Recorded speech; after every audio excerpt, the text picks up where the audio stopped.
Where do I belong? And where in the world did I ever go wrong? And I took the time to replace what my mind erased. I still feel as if I'm here, but I'm gone. Perched up in a rocking chair with my feet on there, rolling up in a cigarette, living adolescent man, never do take the time, waiting for my hot white ass is killed. How can I get so far gone? Where do I belong? And where in the world did I ever go wrong? If I took the time to replace what my mind erased, I still feel as if I'm here but gone.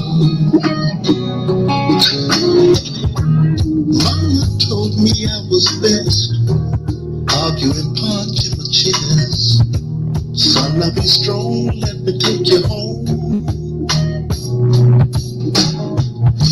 I see in my eyes so sincere, screaming what got me here, standing in the world with my mind all blown. How did I get so far gone? Where do I belong? And where in the world did I ever go wrong? If I took the time to replace what my mind erased, I still feel as if I'm here but I'm gone. How did I get so far gone? Where do I belong? And where in the world did I ever go wrong? If I took the time to replace what my mind erased, I still feel as if I'm here but I'm gone. I do nothing but waste all my time, leaving the world behind. We have shooting after shooting after shooting in this country, and we talk about the Second Amendment.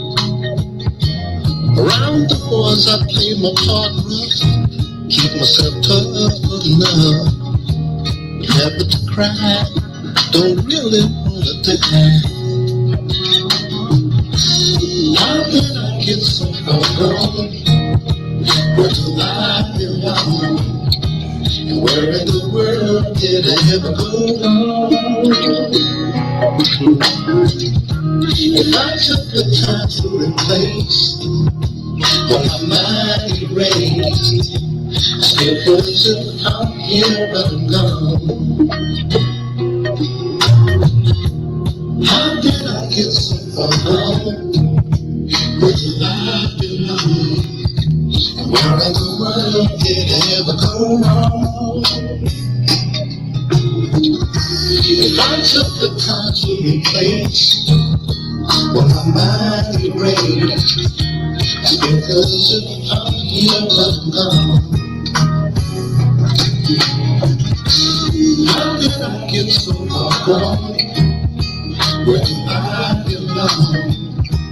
Where in the world did I ever go wrong? If I took the time to replace what my mind erased, money, calling all night. I can pull the wool while I'm being polite. Good evening, ladies and gentlemen, and welcome to the Saturday evening Chop Shopper. You saw what it is right there. You know what I'm going to talk about tonight, folks. Little black and white thing. You know, they like to call it racism. Say we're done with it. Of course, you know, I would talk about the president tonight, but, you know, probably sneaking a few jabs about him. Be careful what you ask for, Mr. President. You just might get it. Coronavirus is a hoax, huh? Could have fooled me. Now you want to quarantine. Now you want to follow the experts. Now you want to listen to what folks want to tell you when your life is on the line. Remember, it came out your mouth. It affects people our age. Damn Skippy. White men your age. Chickens have come home to roost. About 17 of them motherfuckers has come down with the coronavirus simply because they didn't want to wear a mask. Simply because of that. In a room, prepping the president of the United States, and you hear somebody else say, we were in there for a couple hours and no one wore a mask. You can't hide from the truth. It gets you. You can't hide from karma. It comes to get you. Listen, we might not be able to stop you from physically doing what you was doing, but you know, that's that thing. Like I say, folks, I'm not a religious man by no stretch of the imagination, but I do believe there's a higher power. And when you're down here on this earth, you got to be sometimes, if the human man himself or the human woman herself can't straighten you out, that's when that higher power intervenes. Think about all this stuff Trump was saying about the election, all the stuff that he's been saying about black people. Think about all of that. Think about, he's been impeached. Think about him talking to our arch enemy, the Russians, like they strange bedfellows. Think about all this stuff this president's done and all the cronies that allowed him to do it. Okay. Only one way to stop him. Quarantine his ass. Let's see if he can make it through this coronavirus. If you ask me, shit's in the sympathies in the dictionary between shit and syphilis, as we say. That's what I got for you. Over almost 255,000 folks have died from this. And remember, you called it a hoax. It was a Democratic thing. The Democrats made this up just to unseat me as president. You exposed your whole family for the sake of power. That's exactly what you did. Because you don't think your wife didn't go talk to your son that day? You don't think that your son didn't talk to the butler and the maid because you don't want to wear a mask?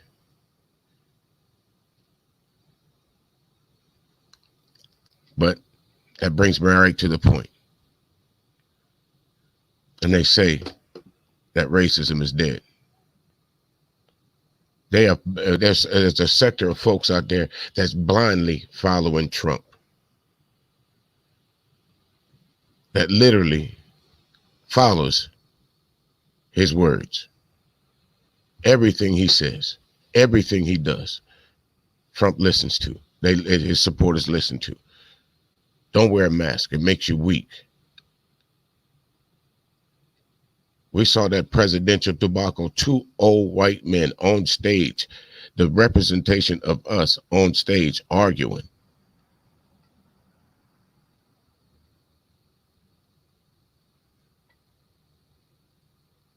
Laughingstock. I'm sure that made our military proud. I'm sure that made us as a force of a kick-ass. When the whole country can turn on the TV and hear our president in a schoolyard argument. But that's the country we live in, because he wouldn't be able to do this if the majority of the country didn't put him in office.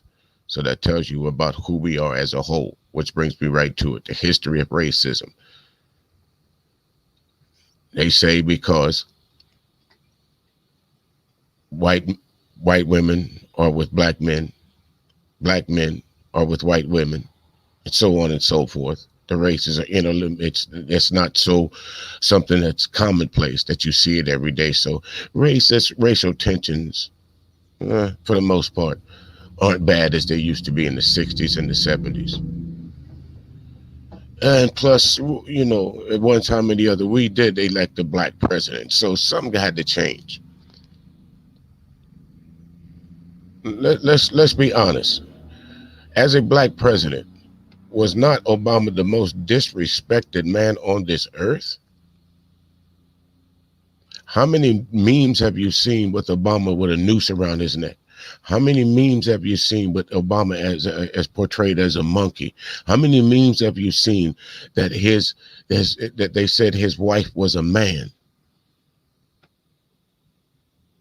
How many of these memes have you seen? And that man, as far as most of us are concerned, the man led a stellar life, is leading a stellar life. There's no scandal around him. If there is scandal, he's hiding it pretty well.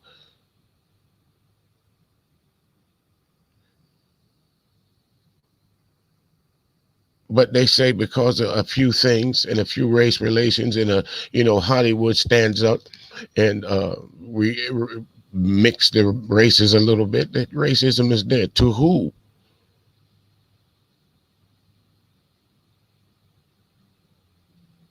To who?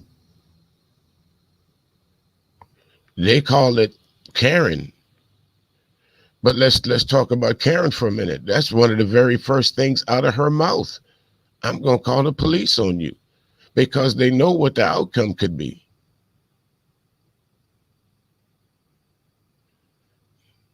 Let's talk about the head man refusing to disavow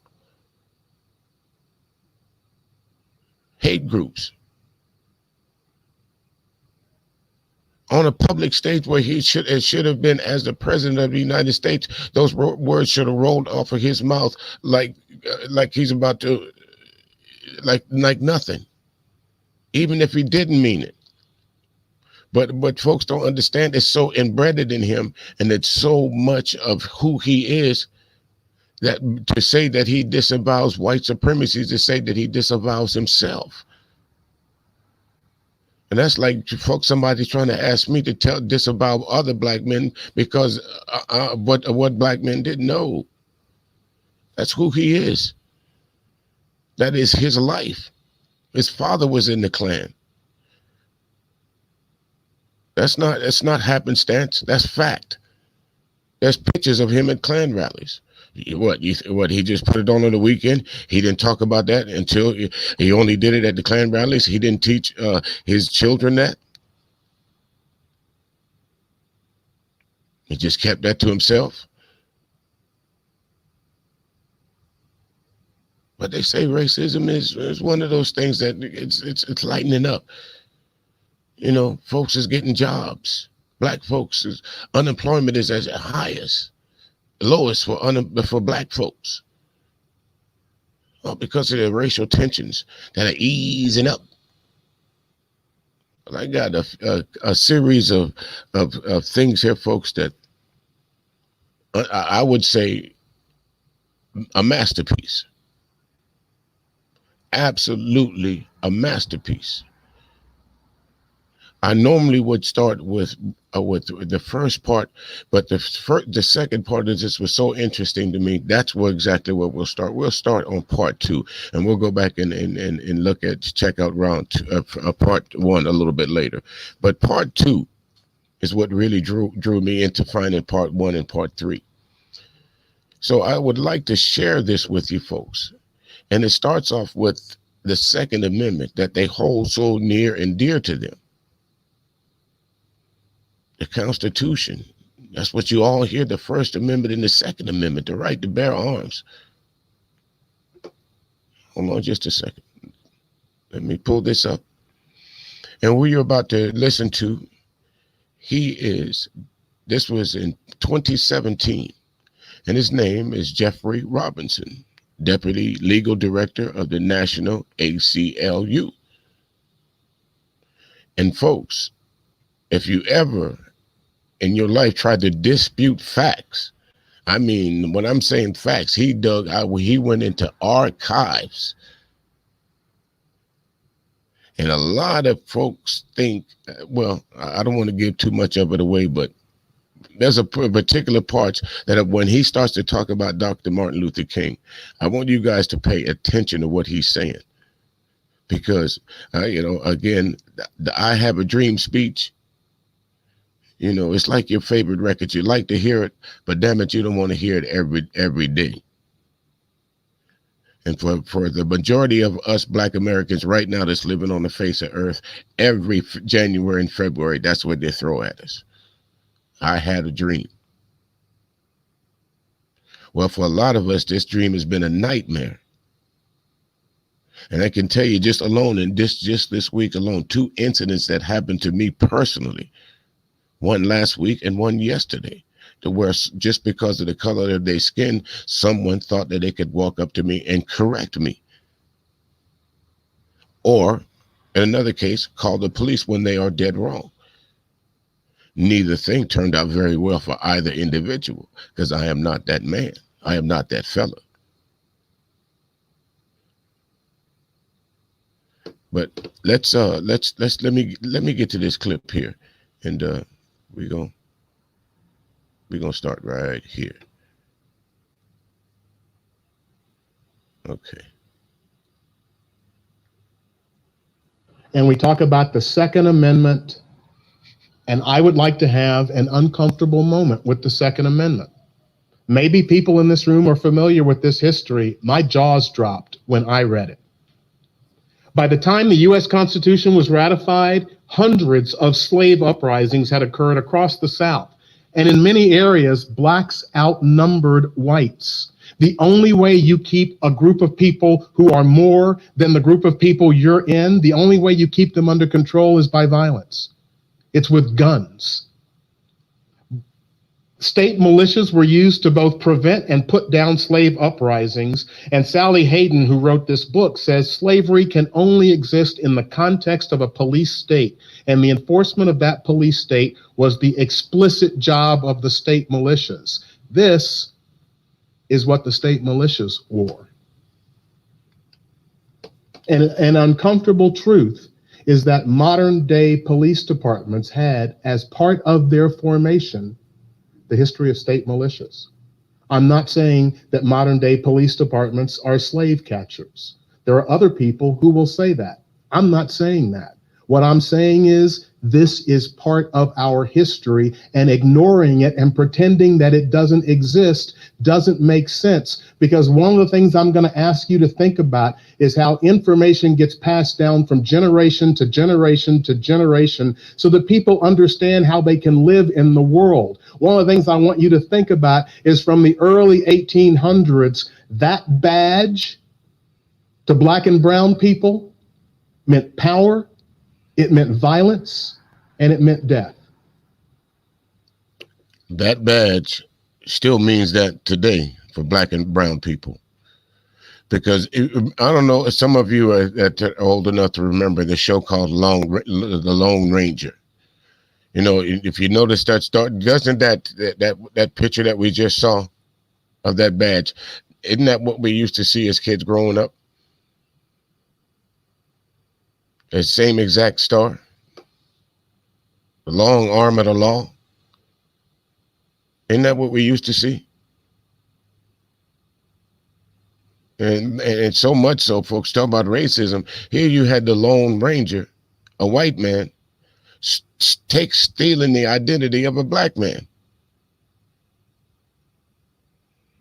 Go look it up and see where the original, who is the original Lone Ranger. Bass T. Reeves. Look his name up.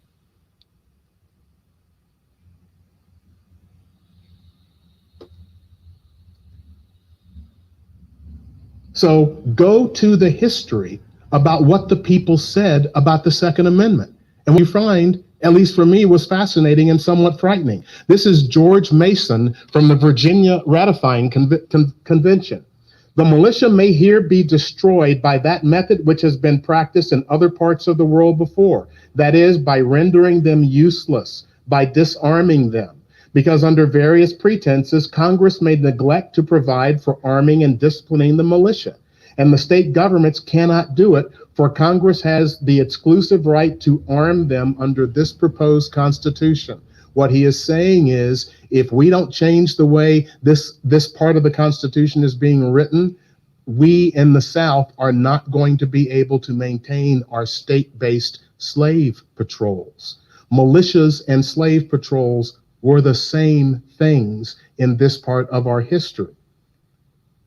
Patrick Henry, 1788. If the country is invaded, a state may go to war, but cannot suppress a slave insurrection under this new constitution. If there should happen an insurrection of slaves, the country cannot be said to be invaded. They cannot, therefore, suppress it without the interposition of Congress, because Congress and only Congress under this new constitution can call forth the militia. He is saying it as clearly as he can. Yeah, if the country gets attacked, we can have arms to defend ourselves. But if the slaves uprise, the country hasn't been attacked.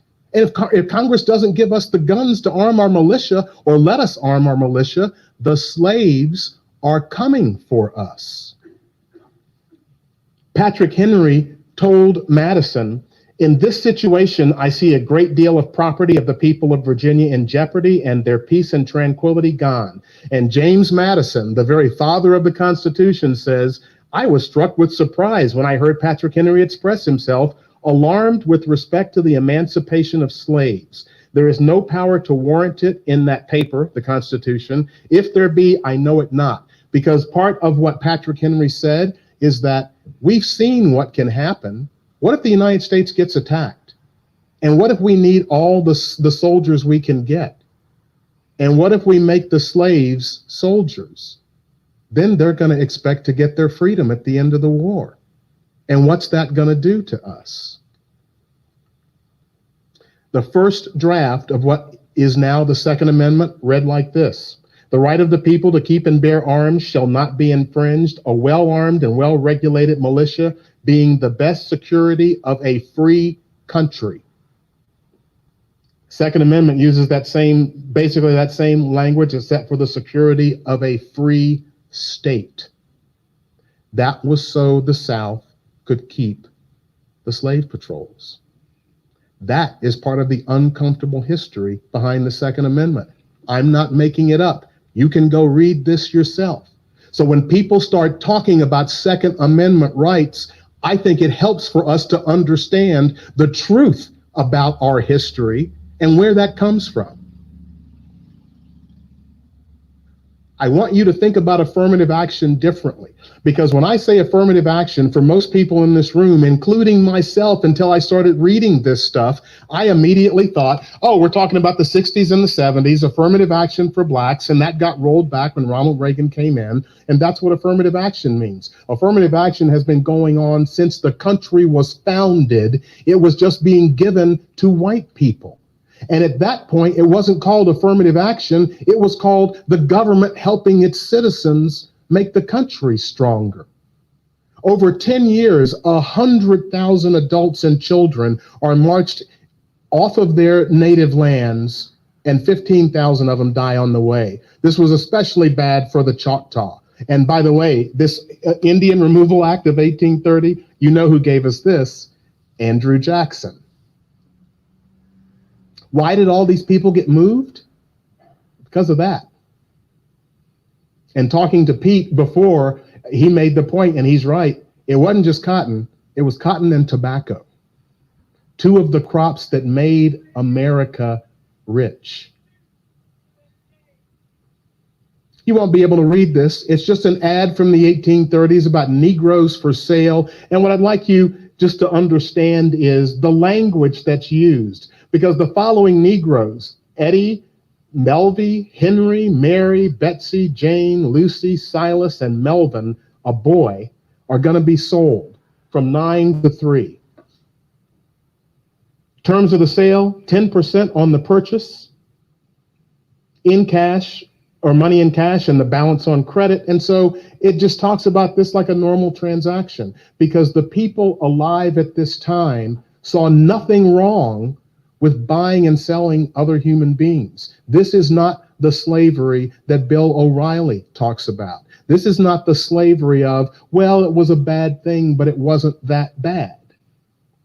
1.5 million pounds of cotton a year by 1790. Can I see a show of hands? Anybody in this room who has ever held a ball let me pause that right there before we go any further there, ladies and gentlemen.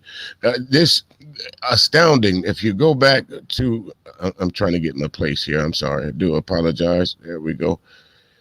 It's astounding. And if you go back and you just revisit some of what he just said, he called out those names of those were human beings that was up for sale.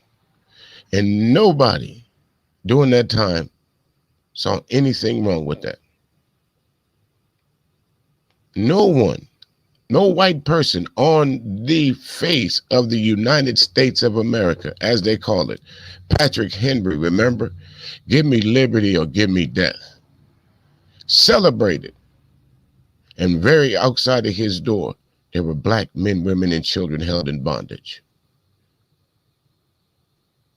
Slaves to be bought and sold, property to be bought and sold like cows and chickens and horses. But you hear the old adage, slavery was so long ago. To who? Depends on how old you are. And depends on the longevity of your family. I can tell you myself personally that I'm not too many generations removed from slavery. My great-great-grandmother and grandmother, both of them lived to be into their hundreds.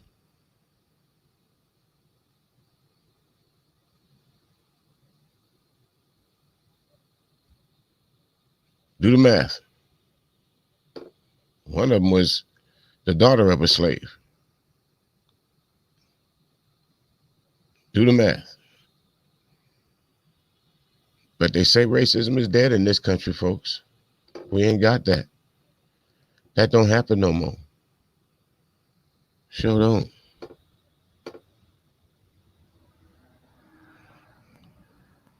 Hey, Rashid. Hey, Poetic Chaos. Hey, Shar. Hey, Zero. How you folks down there in the chat room? I'm kind of monitoring on the outside, so I'm not ignoring you folks over there. Just kind of trying to keep the continuity going on. You know what I'm saying? Martin Luther King. I'm glad I put his picture up there. There's the picture of this in this documentary that I've listened to and watched over and over. The picture that they have painted of this man was not the picture that we should know. All hell was about to break loose. So that famous picture of Dr. Martin Luther King being assassinated at the Lorraine Motel, more significant than a lot of us thought.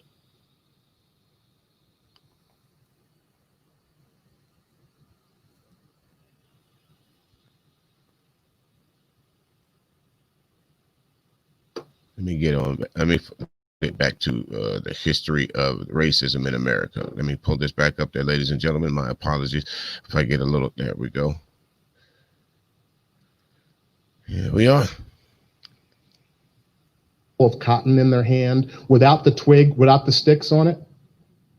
Then talk to the people who have done that, because for the people who have done it, you know how much a ball of cotton weighs.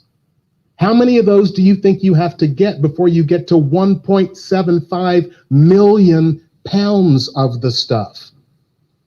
By 1840, cotton was virtually 60% of all U.S. exports. The United States was getting rich on free labor. Maryland made it a crime to possess anti-slavery publications, 20 years in prison, just for having the publication. Oregon did it differently. They said slavery is illegal here. We're not going to have slavery. But if you're black and we find you in Oregon, we will either whip you or kill you. So that was their way of eliminating the problem. Wow.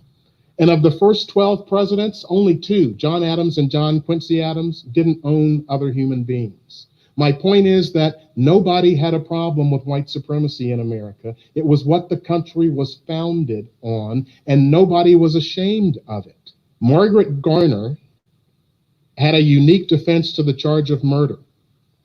In 1856, she escaped with her 4 children on the Underground Railroad, and she made it to Ohio, just across the river from Kentucky. And in Ohio, her slave owners pursued her, and they had federal marshals swear out a warrant, and they stormed the house. And Margaret was charged with murder for what she did to her children. which was she cut the throats of 2 of her children. One of them died, one lived. She also stabbed herself. And then she was tried for murder in the state of Ohio.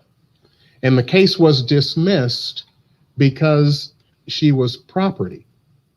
And property can't commit a homicide. So she and her children were sent back to the slave owner, and they were on a boat on what was a tributary of the Mississippi River, and the boat sank. And the question was, because one of her children drowned when the boat went down, and the question was, did she drown the child herself, or was it an accident? And she lived until for several more years, and all she would say is, I didn't want my children growing up as property. I think I did the best. When you think about slavery and you think about what that was in terms of the lives of human beings, I would just like you to think about this and and maybe have part of an understanding about why it is so difficult to acknowledge this stuff, because to admit that this is who we were is really humiliating. Texas officials are trying to tell teachers that they should teach that slavery was a side issue in the Civil War. That slavery was a side issue in the Civil War. That's going on right now. But you're about to find out it was all about the slaves. And let me go back just a little bit. This young lady that sacrificed her children, when you hear some of these celebrities and in these YouTube streets and some of these panels where you hear black men disparage, and even some cases where you hear other black women disparage the history of some of the untold greatness of black women, what they sacrificed, what they endured. I'm not putting black women on a pedestal by no shape of the imagination, because do we have some? Sure we do. But, I'll use their old adage, one bad apple don't spoil the whole damn bunch.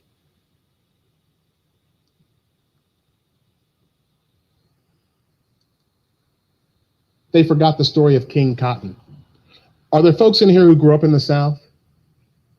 Okay, I don't know about y'all, but I grew up in Memphis, and that was like my childhood. King Cotton bacon. There was King Cotton bacon, King Cotton sausage, King Cotton rolls. It was just like a big food brand in the South. And as I was doing this research, I came across this visual, and I thought, oh my God, and I started laughing because I had all these memories of King Cotton in my childhood. And then I found out what it meant. The slogan King Cotton was used by people in the South who were advocating that that the South separate from the North and form their own country. And it was never more eloquently stated than by this Senator, James Hammond from South Carolina. Without firing a gun, without drawing a sword, should they make war on us, we could bring the whole world to our feet. What would happen if no cotton was furnished for 3 years? England would topple headlong and carry the whole civilized world with her, save the South. You dare not make war on cotton. No power on earth dares to make war upon it. Cotton is king. And they were right financially. So if the Civil War was about money and slavery, what kind of money are we talking about? By 1859, that cotton production, 2.25 billion pounds a year. In 1860, there were 4 million slaves, 13% of the entire United States population. And the value of slaves in 1860 was more than the value of every bank, railroad, and factory combined. A market value of $3 billion, not in 2017 money, in 1860 money. That's the kind of money we are talking about. And for prosecutors and defense lawyers in this room, does the term follow the money mean anything to us? When you're looking for intent, when you're looking for why did people do something, follow the money. The role of slaves in the economy wasn't just working for free. You had to get a loan to purchase slaves, and so that meant you were going to pay interest on it. And there were insurance policies against the untimely death of slaves. And slave sales were taxed and notarized. New York's part of that revenue, New York meaning the North, because the money was. Understand what he just said, folks. Even in the death of a slave, they still profited off of us. Insurance policies, meaning if I'm with my slave so bad that I killed him for some strange reason, they couldn't prove it. You know, it was just some property. So my damaged property or my property died. So, give me the insurance. It's like somebody tearing the roof off your house, man. Like car insurance. That's what we were considered as. And that's the point what I don't get about all these people, the Candace Owens, the ABLs, and some of these other folks that get on these panels and don't do their research like this and can get on a panel and disparage black people when knowing this is our history. Well, unbeknownst to them, this is our history. One dose of something like this should shut a whole lot of people up, but not. Follow the money. Charles Barkley. Follow the money. He's been cooning since college. Candace Owens. Think about this. If we didn't pay, as black people didn't pay attention to Candace Owens, what would she be known for? If we didn't give her a platform, if we didn't give her time and space and effort like I'm doing right now to mention her name, who would she be? So she picks at the very core of what bothers Black America. So much so that she had the idea to say that Breonna Taylor was a drug dealer. Of course she was going to get some backlash. That's what it's done for.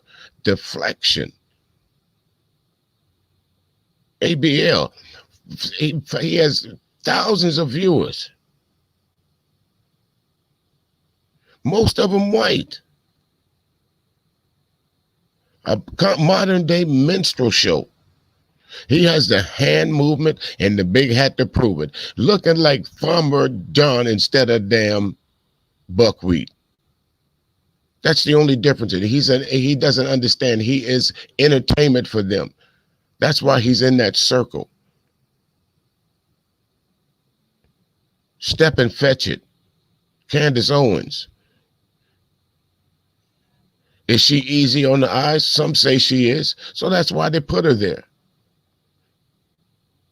Not realizing that the very people that she's spitting at now is the very people that took spit for her.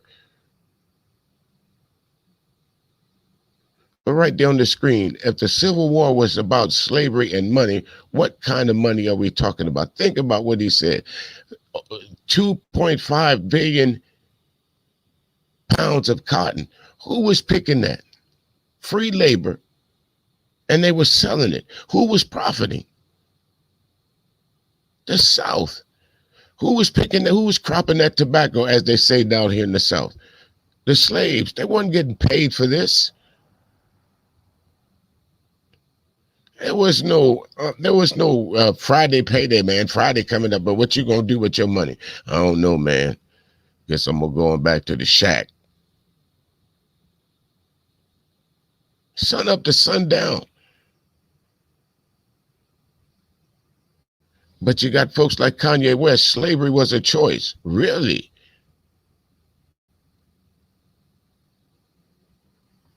I'm just saying. Going north, it was 40% of all the money that was made on the sale of cotton and tobacco. And in 1860, there were more millionaires per capita in the Mississippi Valley than anywhere else in America. I'm talking Mississippi, Louisiana, and Tennessee. Three of the poorest states in the country today. But it wasn't that way when slavery was in effect. Why did the Civil War happen?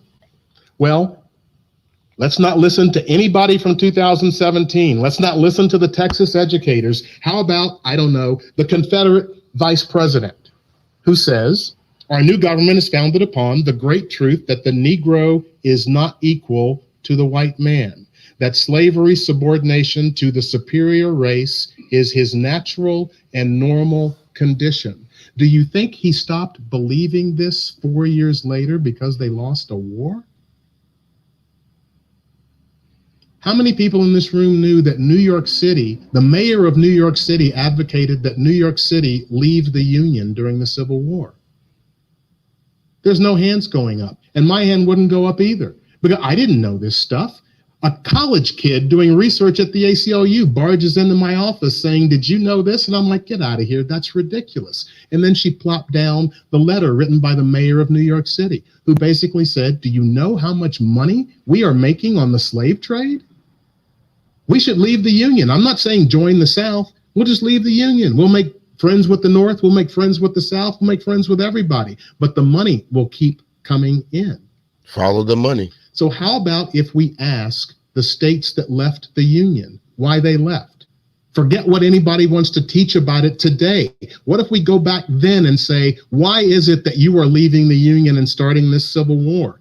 South Carolina said, the election of a man to the high office of President of the United States whose opinions and purposes are hostile to slavery.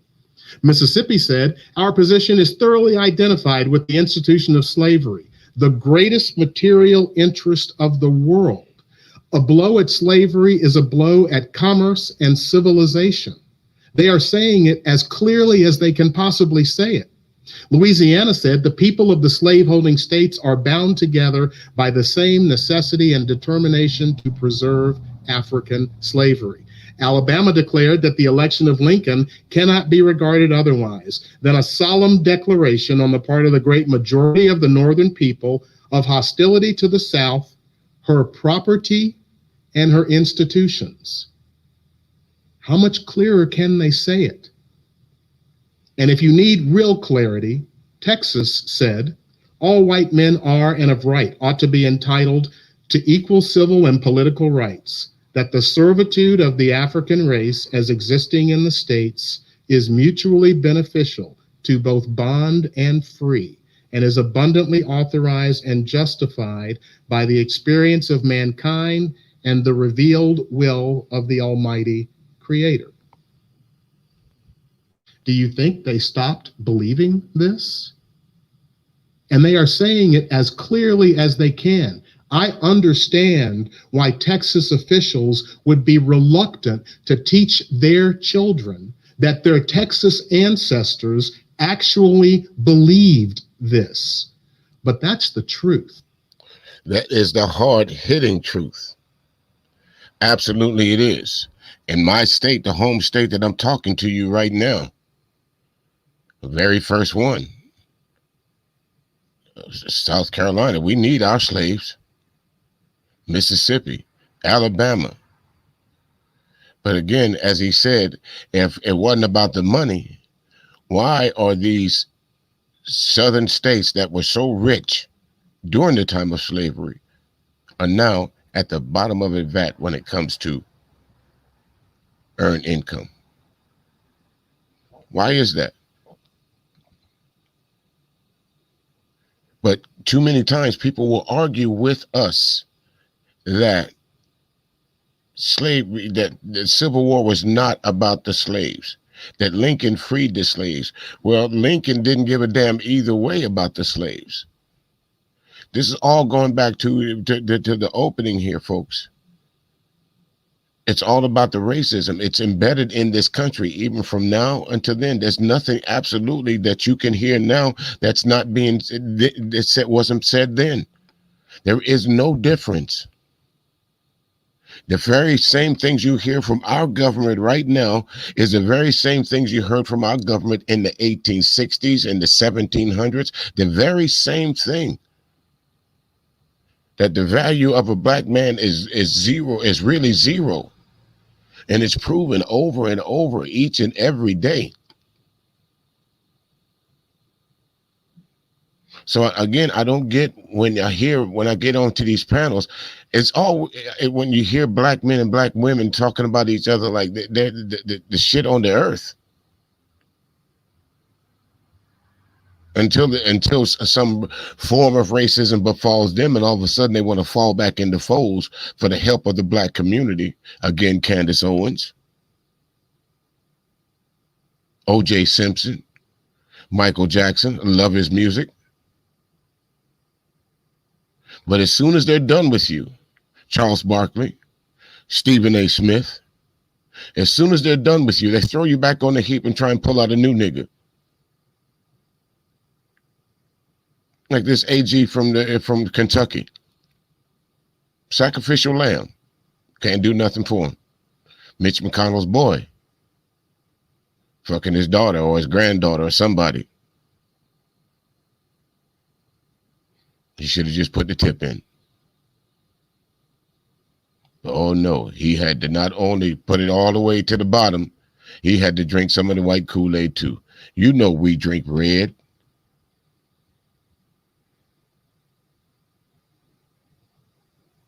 You over there drinking Hawaiian punch. Sure.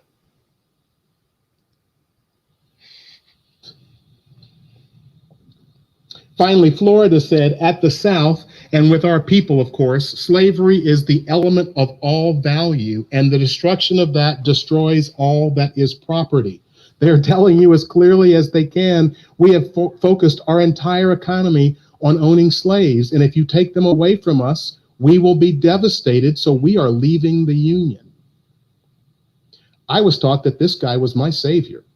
I was taught that Abraham Lincoln freed the slaves because he found that slavery was just morally objectionable. And when you go back to the historical record, what you end up hearing is Lincoln saying, I want to keep the Union together. If I can do that and keep slaves, that's fine. If I can do that and get rid of slaves, that's fine too. I want to keep the Union together. And when you think about every argument you have ever heard about reparations for slavery, every single argument you've heard, I'd ask you this. Have reparations been paid? Does anybody know?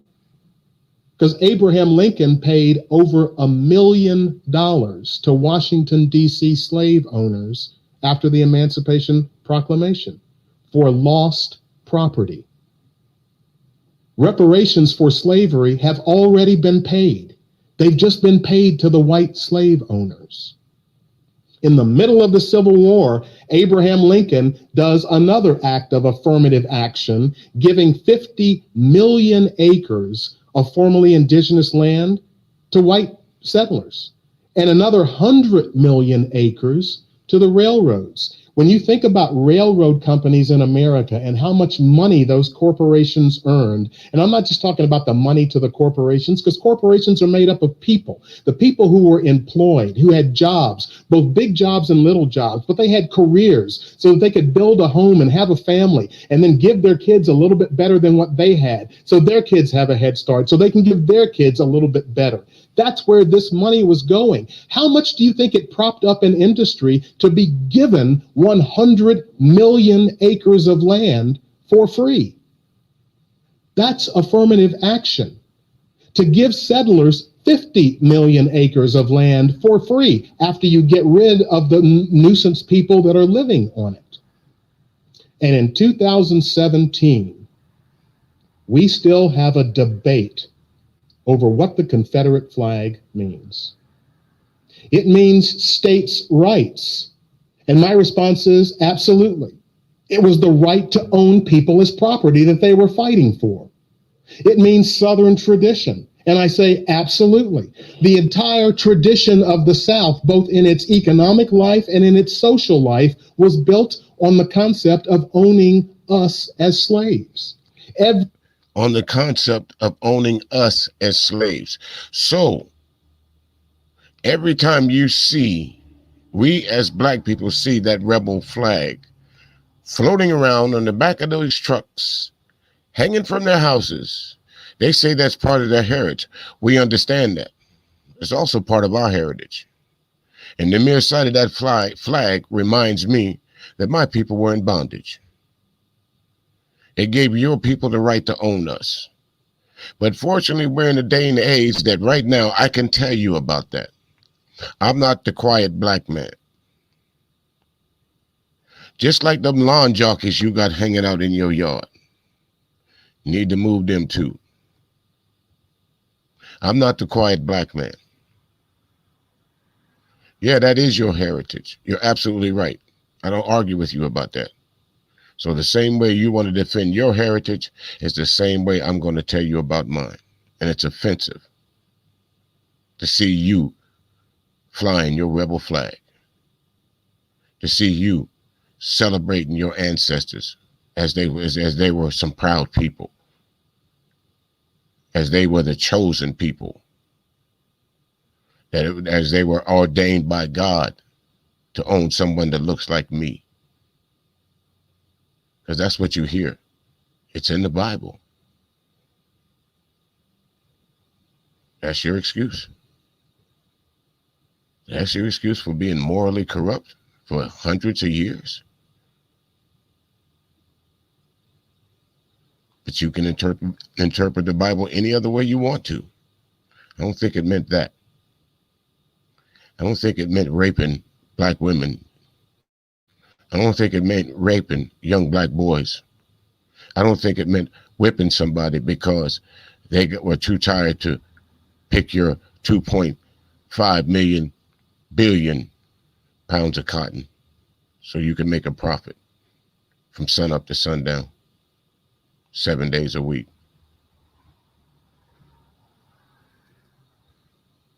Every single Southern party that you can imagine that was part of this great genteel Southern culture was put on with us in the kitchen, as Muhammad Ali would say, making the milk and honey.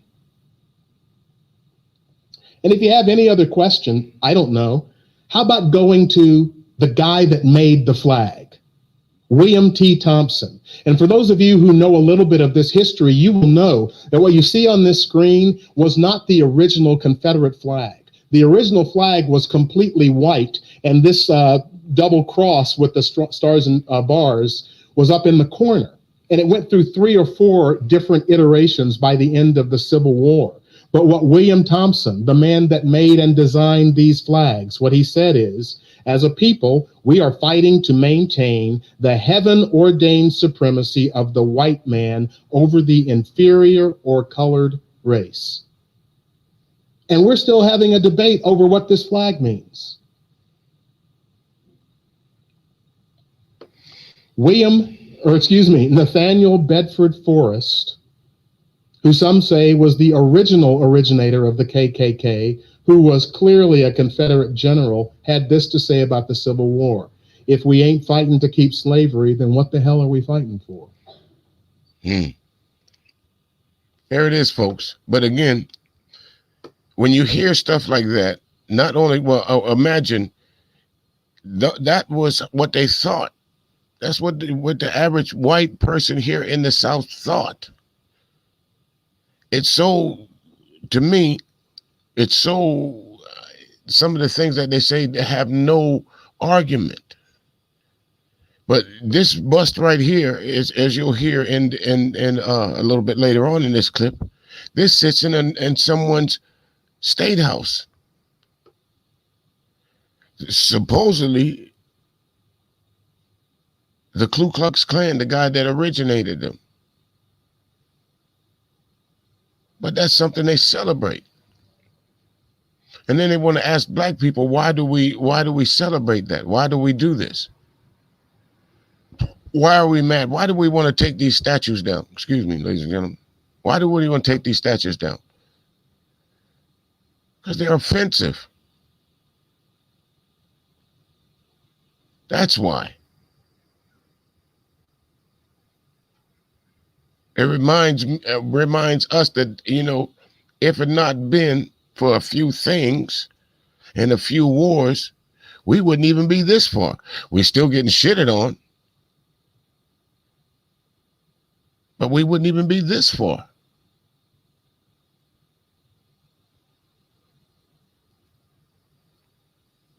And by the way, this bust of Mr. Forrest will greet you if you walk into the Tennessee State House, where the state legislators and state senators do the business of the people of the state of Tennessee. So if any of you saw this show and remember D'Angelo Barksdale from The Wire, I think there was a quote that is just so apropos at this moment.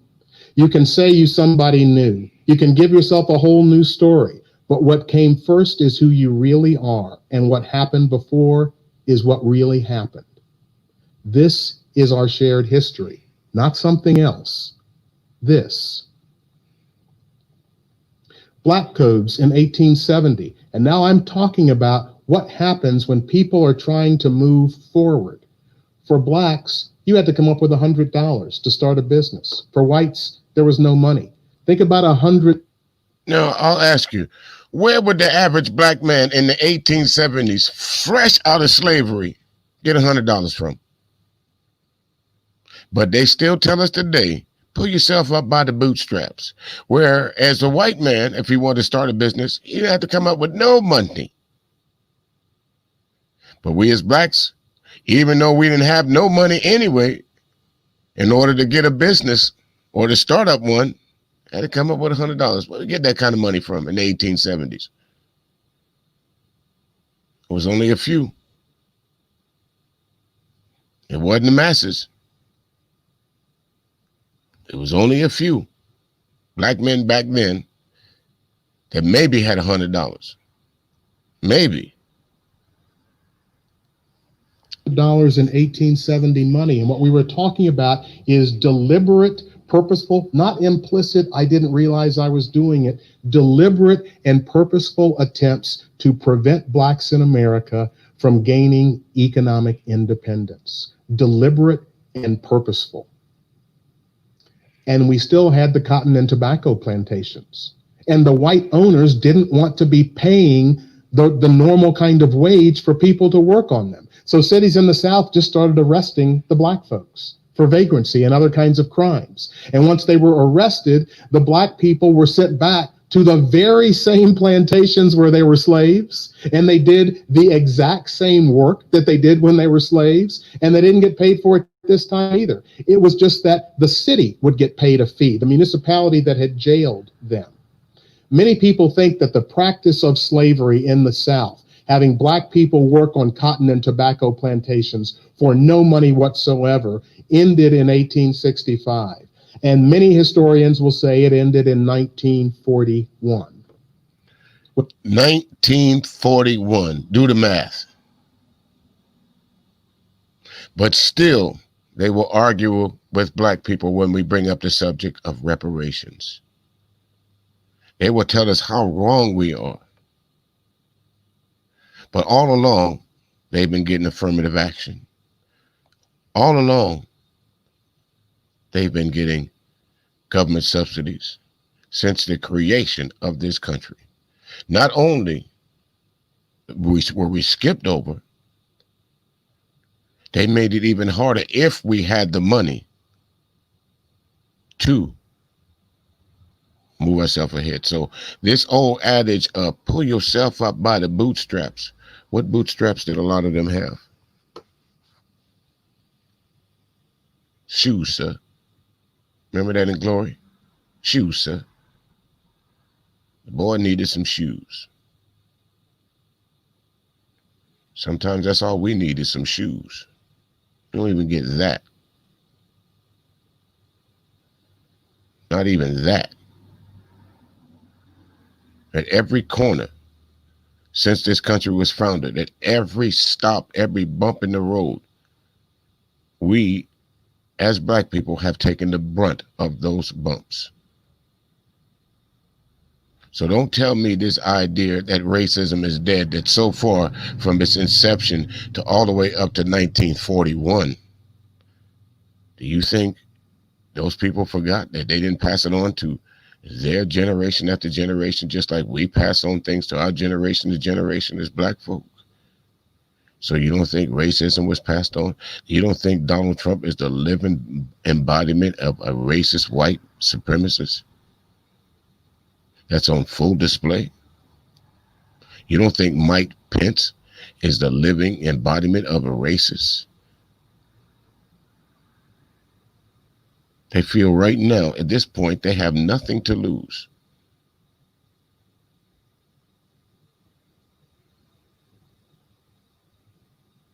But again,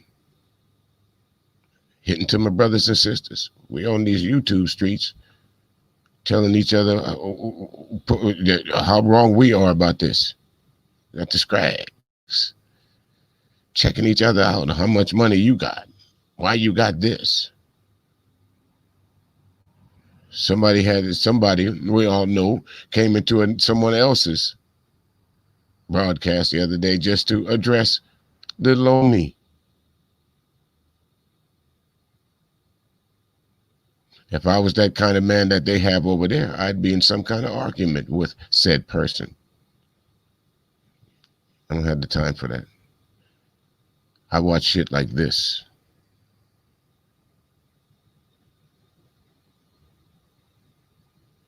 This is what I occupy my time with. There's a lot of this stuff. I'm just even now. I didn't know New York was going to succeed from the Union. We always thought that about the southern states. Irrefutable evidence that racism still exists, it always has, and until we do something about it, it always will. Again, I always say that the Constitution was not written for us. It's proof. So how they expect to impose laws that weren't written for us, written for them? They stacked the deck.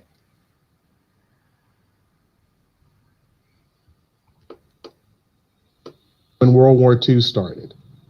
And for any of you who know what goes on with quote unquote prison labor today, it's an interesting question. So January 12, 1865, in Savannah, Georgia, there was actually a meeting. Edwin Stanton, the Secretary of War, and William Sherman, the general, met with 20 free black men to discuss the needs of enslaved people. What they were essentially saying is, we think we're going to win this war, and what do you folks need? This is the first example of people in power actually going to the people that are impacted by the problem most and asking them, what do you need for help?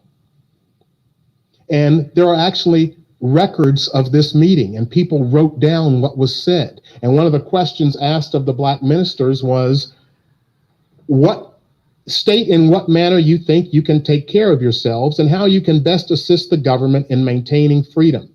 Listen to this answer. The way we can best take care of ourselves is to have land and to turn it and till it by our own labor. That is, by the labor of the women and children and old men. And we can soon maintain ourselves and have something to spare. And to assist the government, the young men should enlist in the service of the government and serve in such a manner as they may be wanted. Now, the rebels have told us that the North piled up these slaves and made them batteries in Cuba, but we don't believe that. And he finally says, we want to be placed on land until we are able to buy it and make it our own. That doesn't sound like a request for a handout. That's what people wanted, the opportunity to build a life in America. And that's what General Sherman said, okay. He made that promise of 40 acres and a mule, and then Andrew Johnson said, no, we're not going forward with it. The most conservative economist in America will tell you that had that promise been granted, it would have resulted in the infusion into the black community by today of about $3 trillion. What would have happened had that happened? What would have happened if that would have happened?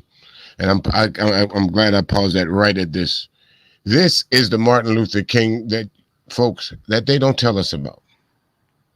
Going back a little bit over that again, you heard what the narrator said. We didn't ask for a handout. All we had was give us some land. We'll do it on our own. We don't need the help from the government.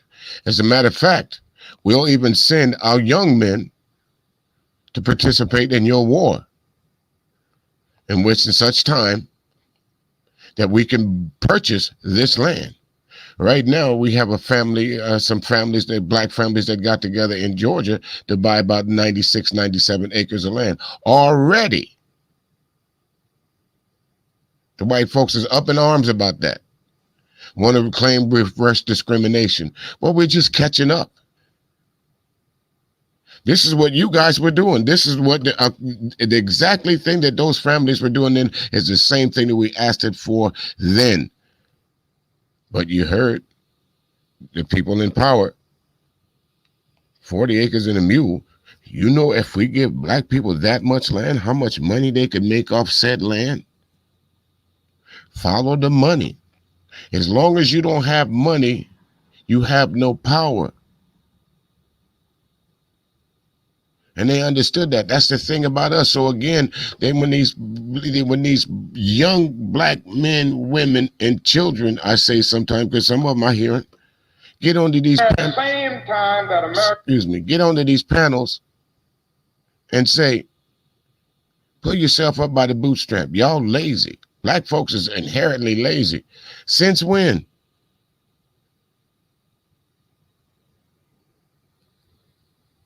Refused to give the Negro any land.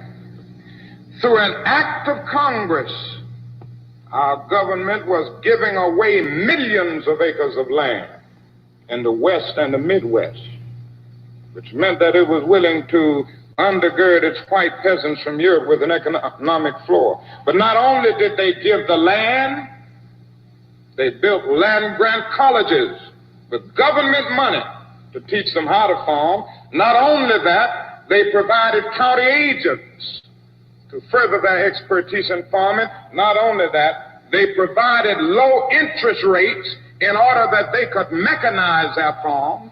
Not only that, today many of these people are receiving millions of dollars in federal subsidies not to farm, and they are the very people telling the black man that he ought to lift himself by his own bootstraps.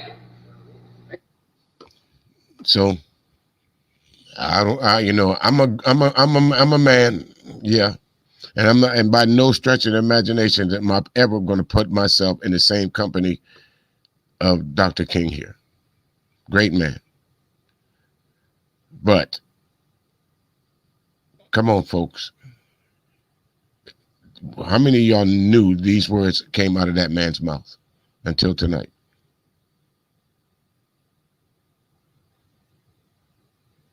Yeah, we may have heard a few, but that was a black man talking right there, folks. That was a black man that was fed up with the racism that's going on in this country, the social, the economic racism that was placed on us as black people year after year after year, that even the peace-loving, even-minded, I have a dream. Dr. Martin Luther King said, that's enough. How dare you give the Irish some land? How dare you give so-and-so the land?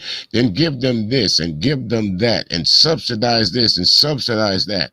Well, we built this country. The only thing that was missing in their speech right there was some superlatives. So let me go back and add a few. What the fuck you mean giving these motherfuckers that came over here with nothing, give them our land, give them our money, give them our shit?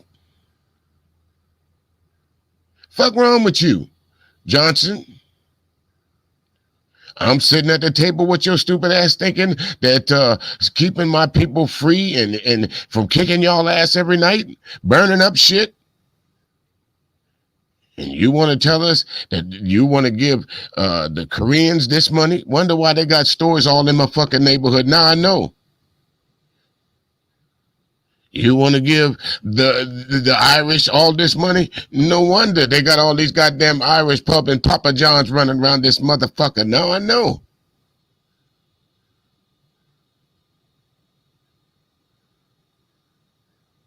I'm going to imagine if he wasn't the laid back kind of gentleman that he was, those probably some of the words that he would say. Motherfuckers, are y'all crazy? It's time to do something about this. And this is what we are faced with. And this is the reality. Now, when we come to Washington, in this campaign, we are coming to get our check. They don't pull out this. We're coming to get our check. Have you heard any black man say that, that's been at a job, and say, I'm coming to get my check? He ain't coming to play with you. And again, these were some words that we don't hear from Martin Luther King Jr., the good doctor, because they don't want us to hear that. They want us to see him as a pacifist. They don't want us to know the real reason why they murdered this man. Because just like so many of us back then and right now are fed up to our asses with this.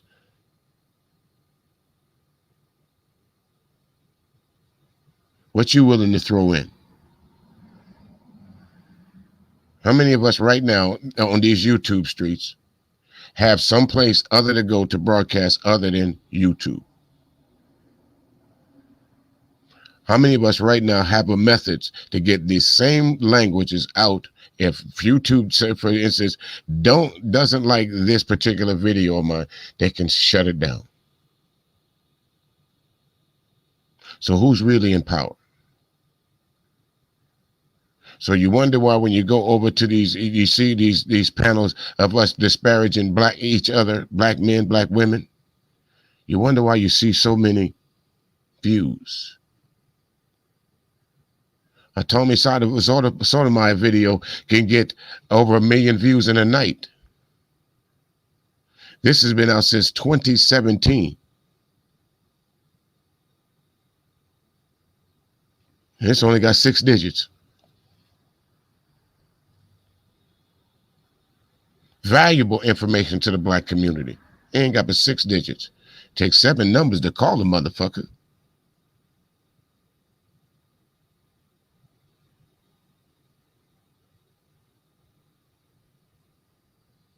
But we still don't have the upper hand. But we think we do sometimes. We become complacent. And that's why they keep playing that I have a dream shit speech every February and January. Keep us complacent. The Gap Band said it best. Nothing come to sleep is but a dream.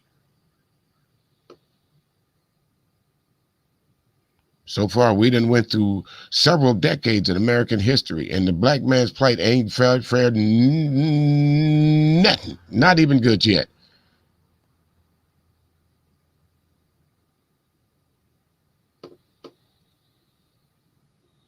It's Martin Luther King on Martin Luther King Day.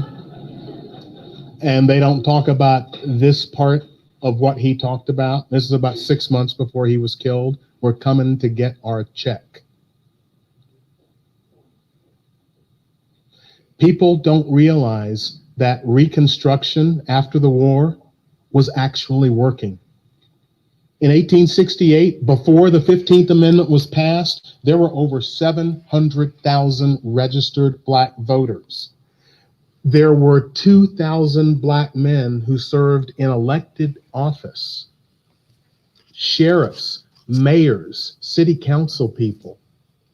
There are lawyers in this room. How many people are familiar with the Civil Rights Act of 1875? That's the issue of hands. I had never heard of it. There are a couple in the. Any of y'all heard the Civil Rights Act of 1875? Anybody? Show of hands down the chat room. Anybody? Anybody listening? We always thought it was the Civil Rights Acts, right? Of 1964, 1968. The Civil Rights Acts, Civil Rights Act of 1870. Who? Who? The Civil Rights Act of 1875. Where did it go? What happened to it? Back, and y'all are a lot smarter than me. I had never heard of it. The Civil Rights Act of 1875 outlawed racial discrimination in housing, in public schools, in public accommodations, and the Supreme Court overruled it 3 years later. And then Rutherford Hayes was elected, and part of the deal he made for his election, the end of 1877, was I'm going to withdraw the federal troops from the South.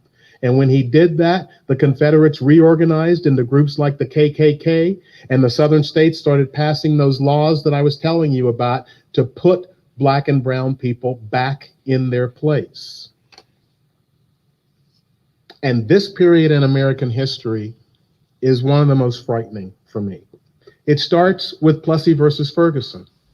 And so we all know this case, and the concept I would just like to ask you to think about. We put so much value in how we think about the law and legal precedent. And this was the United States Supreme Court telling everybody in America, yeah, those black people may not be slaves anymore, but don't you even think for a minute that they are the equals of white people. Again, this is part of the Constitution. This is those folks up there that they call themselves Supreme Court judges. Don't you even think for a minute that black people, yeah, you're free, but you're still not on the same playing field with us. That's coming from the highest office in the land, other than the President of the United States, where all the laws are being seen to make sure they're morally and correct, that they don't infringe on people's rights. So I say again, what part of the Constitution was written for black folks? Which branch of the government was formed for the inherent success of the black man? Which one? The House, Senate, President, the judicial branch? Which part of it? Again, I said this the other night when I'm going to use her name because that's the rep for Candace Owens, when she was on the panel with T.I. and he asked her what part of America was great. Have you seen any greatness in America as far as black people are concerned? So what part of this history would we like to go back and revisit, except for this small period in time right here? When we were treated with respect and dignity, we had our own.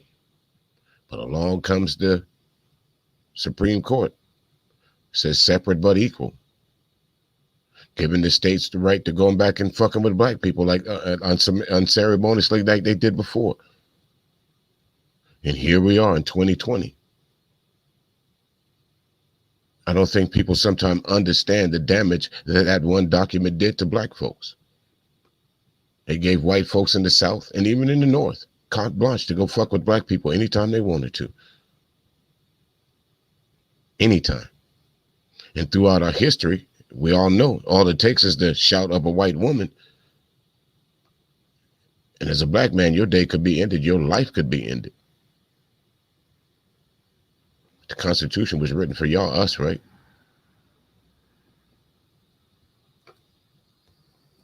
Because I don't know what they said in the opinion. I don't know if they used those words in the opinion, but there is no other concept about separate but equal, no other way to explain it.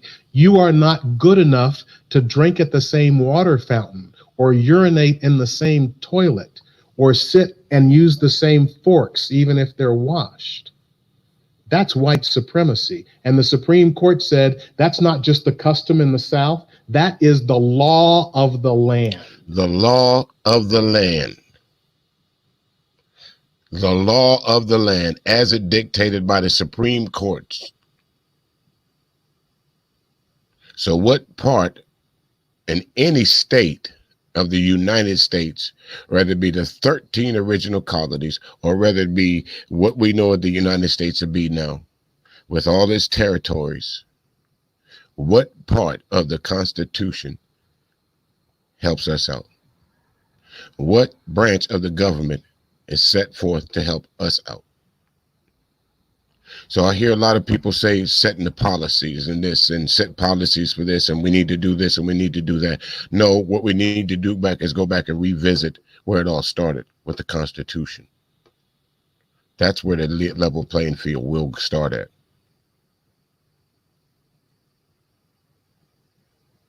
And make the statement that that's in there that all men are created equal. That's the opening line. All men are created equal.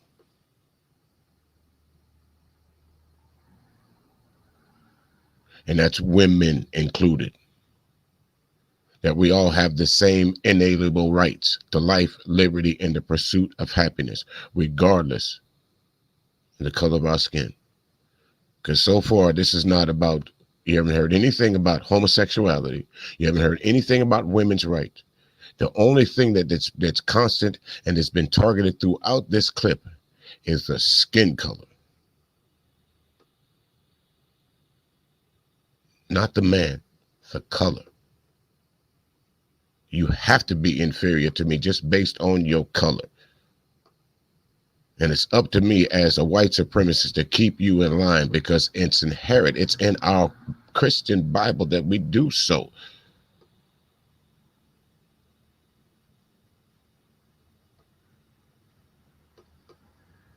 And they say that, well, all white people ain't bad. True enough.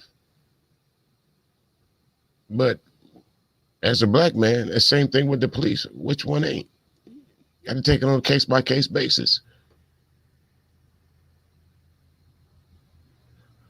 Well, we do it on a case-by-case. They just throw the blanket over us. Ain't none of them good. They're all inherently violent. Even the children. We got to get at them quick. Remember Hillary Clinton saying that? They got to be brought to heel. They're super predators. But we celebrated her husband, Bill Clinton, on the Arsenio Hall show because he could blow a trumpet. Music calms the savage beast. That's what Bill Clinton was thinking. I need that black vote. Let me go in there and toot my horn for a little bit, and they'll call me the first black president. Meanwhile, I'll lock up the firstborn at an alarming rate, put 3 strikes on them, so some of them will never know their daddies or their mamas for selling a dime bag of weed. But they'll still celebrate me. They'll still love me.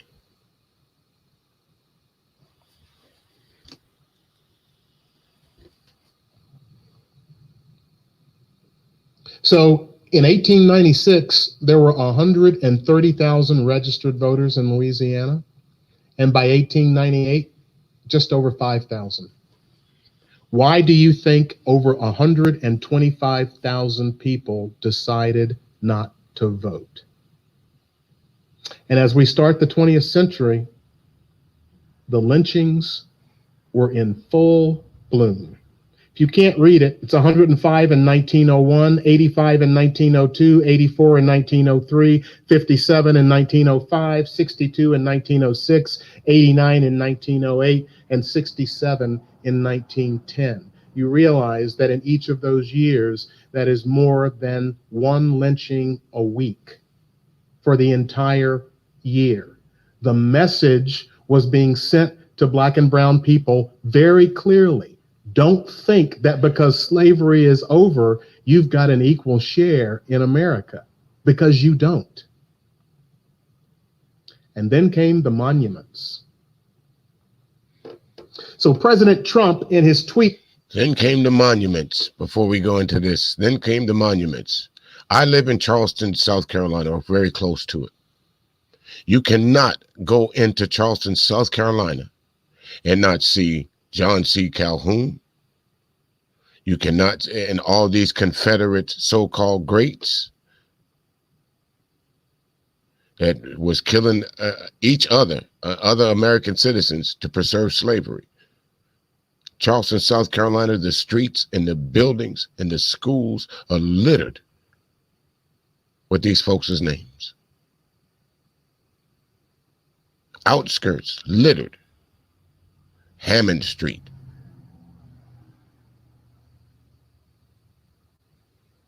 Patrick Keys Way. Patrick Henry Way, I'm sorry. These are just some of the streets that are down here that we have to go through, pass by every day.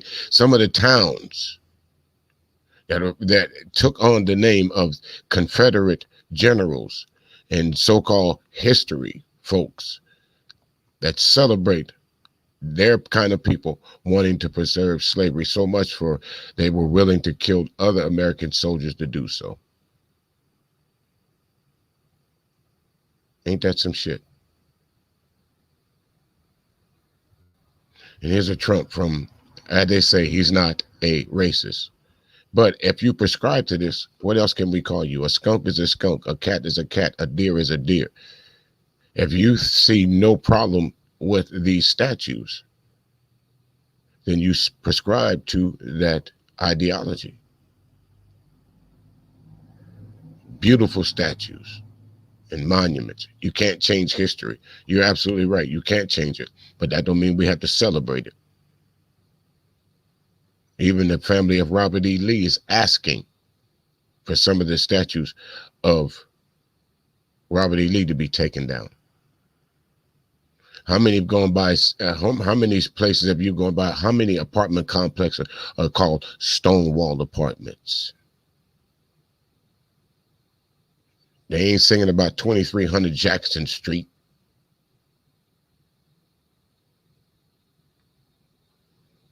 Who's next? Washington? Well, Washington did own slaves, but this is sometimes, as you'll hear a little bit later on, cause and effect. Jefferson.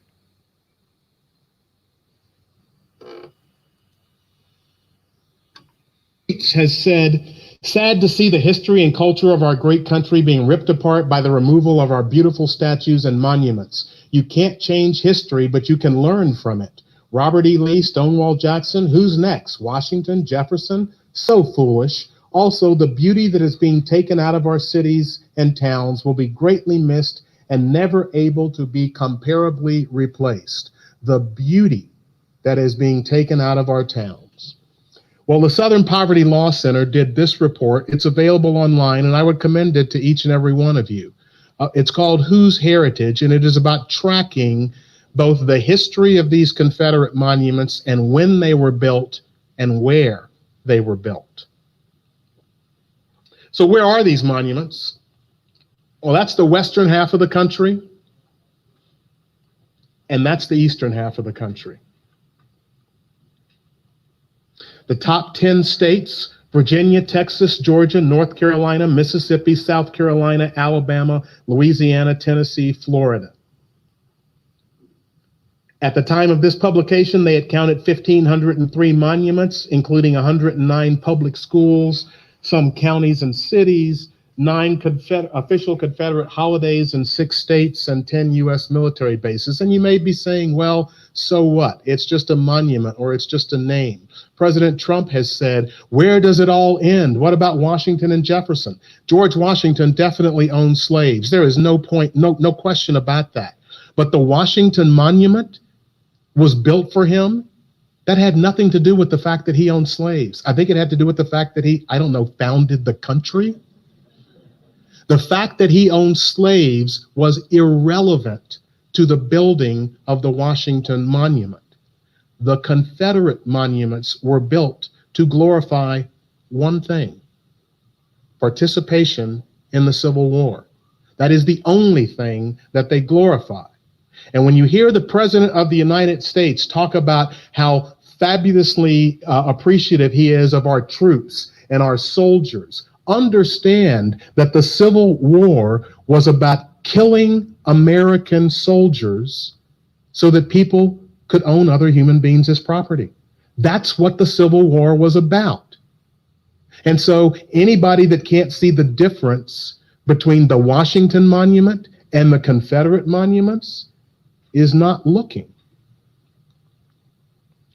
That's their geographic distribution shown in another way, just to demonstrate this was not about the country's decision that, oh, this was such a difficult time and we want to honor everybody that was involved. That's not what was going on here. These monuments were built in the South because the South may have lost the war, but man, they won the peace and they won it hands down. And if you need any more like proof of that, how about this?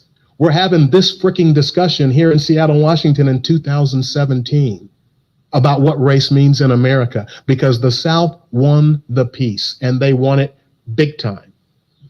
This movie was a turning point in the United States, The Birth of a Nation. And you can't read it, but it says stupendous motion picture production of Thomas Dixon's famous story, The Klansman, employing the services of 18,000 people and accompanied by a symphony orchestra of 40. For 1915, this was a huge, huge production. It took 3 years for them to release this movie because it took that long to produce it. This was the first movie ever screened in the White House. And there were no black actors in this movie. And how many of us in the YouTube streets have heard about this movie? I know if you listen to my show, you've heard about it. You definitely have. Because this right here, movie itself, again, is life imitating art. The cinematics that D.W. Griffith added to this movie glorified the Klan, the Night Riders. So much so that it had the president of the United States saying it was the best movie that he ever saw. Paraphrasing, of course. This is the president of the United States that had white men dressed up in blackface as the villain. And the Night Riders, the white man, would come save the white woman. February 10th, 1915, released in Los Angeles after 3 years in production. 3 years it took them to put together such a great movie that shitted on black men. So much so that rather than being touched by a black man, white woman throws herself up a jagged cliff. Fuck that. You're not going to touch me with that. I'll kill myself first to save the virtue of the white woman, clean and unsoiled. The birth of a nation, celebrated by President Woodrow Wilson in the White House. So what is the difference what Donald Trump is doing now and what Woodrow Wilson did back then? He had a following too. Trump has a following. As you let them tell it, Woodrow Wilson was one of the good guys. To who? They just had white people in blackface. And the story was about black men attacking and raping white women and the Ku Klux Klan coming to the rescue. And President Wilson, Woodrow Wilson, was so moved by this movie that he made a statement about it that D.W. Griffith, the producer, then used to promote the movie. Woodrow Wilson said, "The white men were roused by a mere instinct of self-preservation until at last there had sprung into existence a great Ku Klux Klan, a veritable empire of the South to protect the Southern country." That is the President of the United States talking about this movie, and I'm asking you to understand or think about just how normalized white supremacy was in order for this to happen. You can't do this in a country where white supremacy is not accepted as a bedrock principle. And we're not talking 1865 anymore, folks. We're now at... No, we're talking 2020, folks, because Trump couldn't do what he does. He couldn't get away with calling NFL players sons of bitches. He couldn't get away with calling 4 black congressmen, telling them to go back to where they came from if this was not the pulse of the country. He couldn't get away. We knew that when Trump took office, that he was already sued for housing discrimination. We knew that. If he wanted to go and grab white women by the pussies, that's his business. I don't care about that. It ain't my business. If you're dumb enough to let him grab you by it and don't slap him, and we'll talk about it 20 years later, it's on you, but it's about color.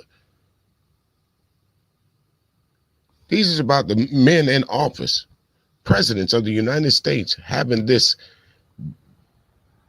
following that we want to say, well, if President Trump is a racist. We know that. But we want to neglect the people that's backing him. We don't want to talk about the massive people that show up at his rallies, sprinkled with dumbass black folks. What's the 2 black chick named Silky and who? Sit next to him.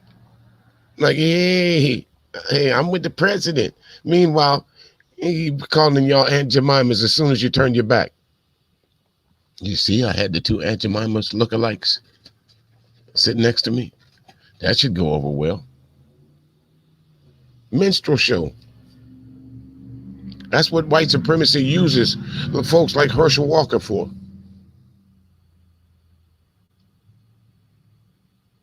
Minstrel shows. See, I got the black friend. If I ever in my life talk to a white man or white woman, and they say that common phrase, one of my friends is black, I ain't got no more words for you. Just one of your friends?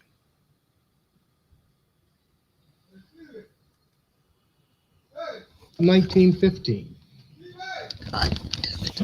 So later that year on Thanksgiving Eve, this guy, William Joseph Simmons, goes to Stone Mountain, Georgia, and he took with him some bricks to make an altar. He took an American flag. He took a Holy Bible.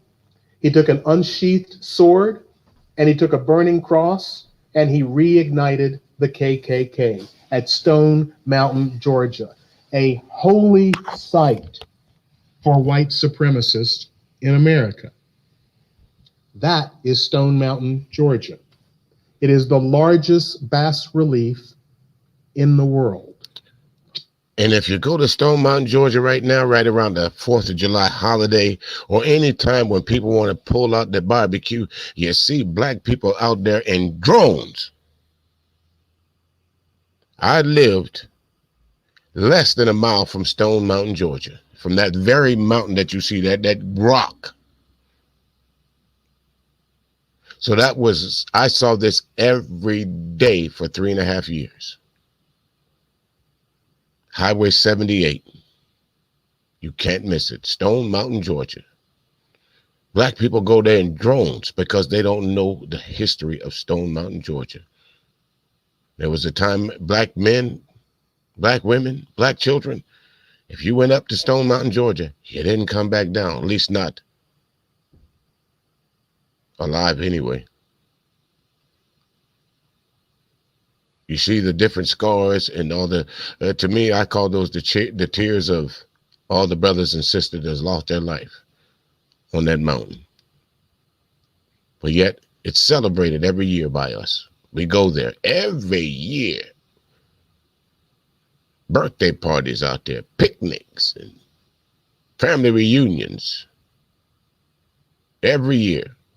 Guaranteed. Right now, if the weather's nice, you'll find at least 200-300 black folks in Stone Mountain, Georgia, on the boats, walking around, having a good old time, not aware of the history that's right there in front of them. Killing field for black folks. A killing field. Jefferson Davis, Robert E. Lee, and Thomas Stonewall Jackson. To give you some perspective, the United Daughters of the Confederacy came up with the idea not in 1865 to celebrate, our heroes and we feel for them. This is 50 years after the Civil War? They're talking about maintaining, winning the peace. They came up with the idea in 1912, and they had the north face of the mountain deeded to them. And then they began work with the KKK, and they ran out of money. They were too busy doing other things. And it sat there for 36 years until finally the state of Georgia decides we're going to finish this. And with tax money, including tax money of descendants of slaves, they built this monument, and they finished it in 1972, which means that during the entire civil rights movement, they're carving this on Stone Mountain, Georgia. I would tell you that Robert E. Lee was an honorable man. During the entire civil rights movement, they were creating a monument that glorified killing black people, where the Ku Klux Klan started at, during the entire civil rights movement. The entire thing, ladies and gentlemen, just a small portion of it. The entire civil rights movement. He was a man that gave up his country to fight for his state, which 150 years ago was more important than country. So right now, we're having the switch. This wasn't about slavery. This was about supporting his state of Virginia. It was always loyalty to state first back in those days, but the lack of an ability to compromise led to the Civil War. And men and women of good faith on both sides made their stand where their conscience had them make their stand. This is a general of the United States military, a person that is respected. So people will hear him say this and go, he's a freaking general. He knows military history. Maybe he has something here. And then, once again, our history is being stolen from us. It wasn't about slavery. It was just about loyalty to Virginia. I did a talk on Confederate monuments several months ago, and the night before I did it, I got called by a guy from Virginia who was a friend of the Robert E. Lee family. And he said, I just want you to know that members of the family may be watching what you say, and I would really like you to think about that because, you know, these people, they love their ancestor. They've been taught that Robert E. Lee didn't fight for slavery. He fought for loyalty to Virginia, and I'd just like you to be kind about it. And I was really tormented because I'm not looking to hurt this family. They didn't do what their ancestor did. They're not to be held accountable for their ancestor. And I tried to say, I have the deepest respect for the family who has done wonderful things, and they themselves have called for some of these monuments to come down. But the truth is what the truth is. And I have never. The truth is what the truth is. And this is the black man that's willing to say that. Although your family may feel uncomfortable or they may feel some kind of way about it, the truth is the truth. Now, wouldn't you would think that that black AG, I'm not reading, don't really say his name, in the Breonna Taylor case, would have thought the same exact thing? The truth is the truth. It's not, the truth is not something that's very difficult to find. It's standalone. It doesn't need an alibi. It is what it is. And the truth of the matter is, Robert E. Lee, although accomplished some great things, he was not the person that American history writes him to be. And the truth points that out. Although Martin Luther King, as we saw him, was a man of peace and nonviolence, but the truth also pointed it out that he himself was about the money. It's time for you to pay up the money. The truth. You know, some people make a joke. You can't handle the truth. A lot of folks can't handle the truth because this is what it is. It makes them uncomfortable. But the bottom line to it is, sorry if your ancestors did something to make you uncomfortable. Not my fault.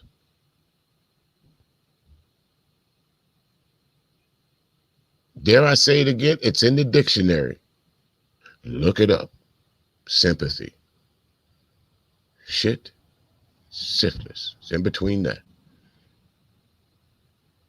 I'm not here to make you comfortable, just as the narrator here. He's not here to make you comfortable about your wretched past. We're here to remind you of the history that you stole from us, the money that you owe us, the lives that you took from us, the heritage that you tried to bury year after year after year. And if that makes you uncomfortable, too fucking bad. So don't tell me that racism is over with when we still have shining instances of it all around us. From then and now.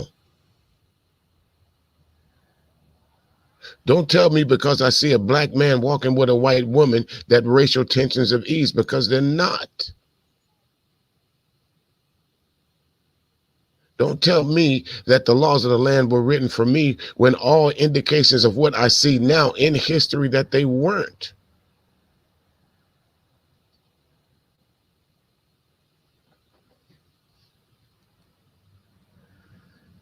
seen a better explanation of it than that given, and I'll show you in a minute. Because this, I don't think we have any debate over what the Nazi flag means, right? We're all in agreement on that. And when you now know what the Confederate flag means and you see those two together, do you understand the message that that is sending? And our president initially doesn't want to rebuke them. And just like the general, both sides are to blame. Very fine people among these people who either carried the Confederate and Nazi flag or were completely comfortable walking side by side with people who were carrying it. Very fine people. And these guys, when Trump went to Alabama and spoke to a virtually all white audience, he called them a son of a bitch. And he said, and listen to these code words, people like yourselves turn on the television and you see those people taking a knee. Yeah, see that perplexed look on his face because, they like to dress it up by calling it dog whistling. Ain't no dog whistling. He's talking to exactly who he's talking to. We know exactly who he's talking about, and we know exactly what he's saying. Black people. And for those black people, Silky and ABL and Kundis and all those Charles Barkley and all them, they're going to give this man a pass. Continue to give him a pass. That's on you. If stupidity reigns that much in your brain housing group, continue to be that stupid. Stupid is as stupid does. Out of his own mouth, you hear these words. This 2017, and we're still hearing it in 2020. Ratched up. The Proud Boys. All he had to do was say, I disavow the Proud Boys. But he says instead, who are they? Who you want me to say? What do you want me to say? You're the president of the United States. Somebody got to tell you what to say. And when it comes to that particular hate group, but you quick to call BLM a racist terrorist organization.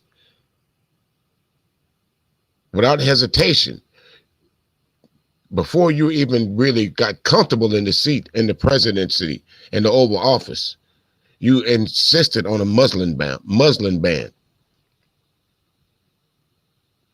But these domestic terrorists right here get a free pass in our country because of, dare I say, the people in power. Recognize that that's their base. That's who put them in power. Man got the dumbfounded look on his face. Imagine. He says he's in his 60s, early 60s. So imagine for those of us that are in our 50s and 40s. All this is not ancient history. This is living history. Even so much into the 30s. This is living history. We knew this. We just didn't have the cell phones and the internet to prove it.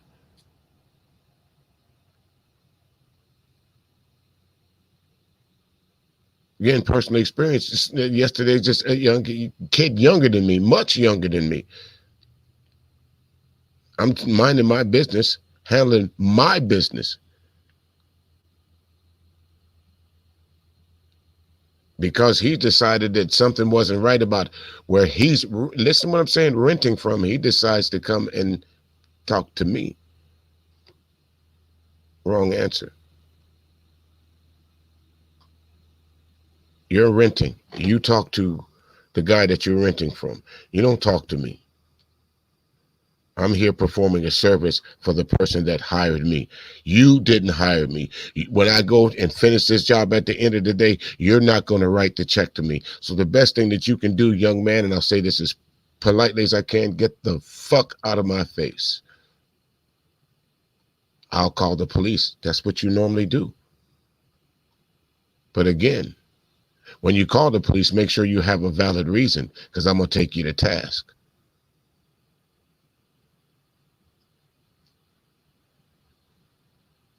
He expected a black man to cower down to his white supremacy.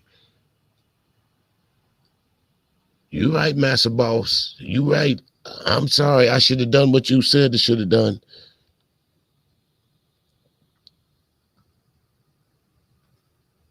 Karens. They feel they have a right to. Last week, lady parks her car on my property. I don't know her. Never seen her in my life. What gives you the right to just pull off the main street and pull up in my driveway like you own something here? What are you doing here? Why are you here? Get off my property. This is not a parking lot. You just can't sit here. Not an hour later, stormtroopers show up in my property because of the lie that a white woman told. History over and over and over and over and over. All the way back to the movie, dare I say, Birth of a Nation. The angry black man said something to me. Now, the Ku Klux Klan, i.e. the police department, because it's full of them, is coming to save me just because I called them. Deal with that rowdy black man over there, would you? If you got to shoot him, shoot him. If you got to beat him, beat him. Give him 2 days in jail. He talked to me. Now you going to jail on a hum. That's the life we live. I have 5 sons. And the worst thing that I could ever imagine, I say this over and over, the worst thing I could ever imagine is getting a phone call from a number that I don't know. And it's from the area that either one of these sons of mine are at. Mr. So-and-so, Mr. Music, this is so-and-so from the so-and-so police department. Do you have a, yes, well, I hate to inform you.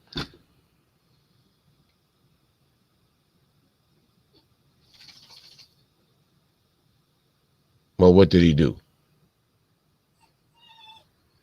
Did he have a weapon? Did he steal some? Did he rob some? Did he kill somebody? No, he was at a traffic stop, and the traffic stop went awry, and summarily he was shot. How many times have we heard that narrative? But racism is dead in this country, remember?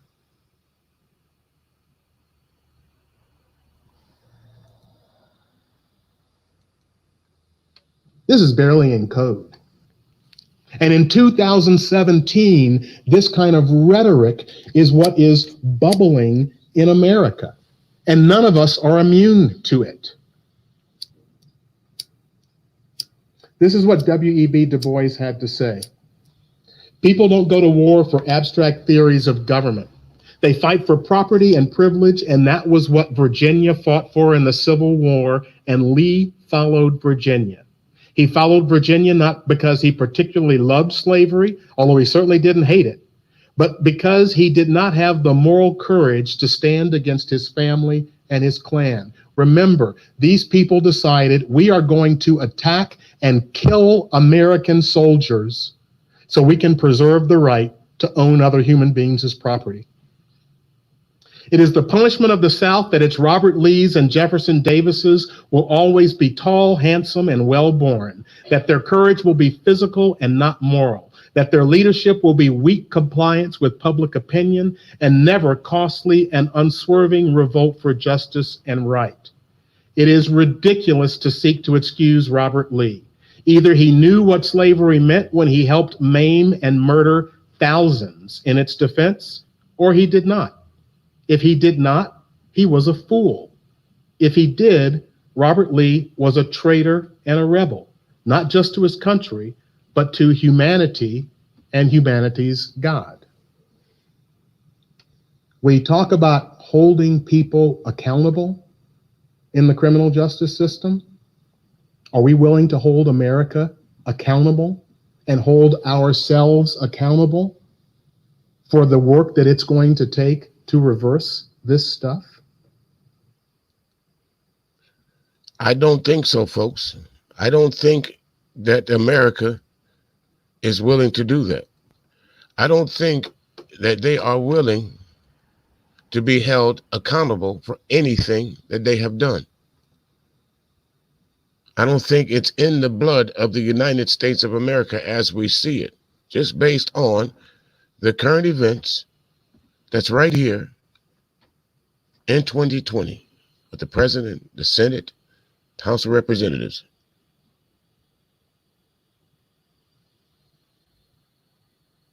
Automatically. Again, this was part 2 here, folks.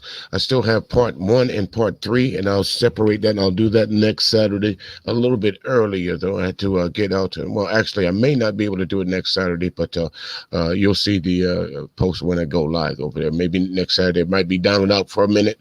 But again, thanks, everybody, for tuning in. And like I say, folks, it's not. Racism is nowhere, shape, no form over.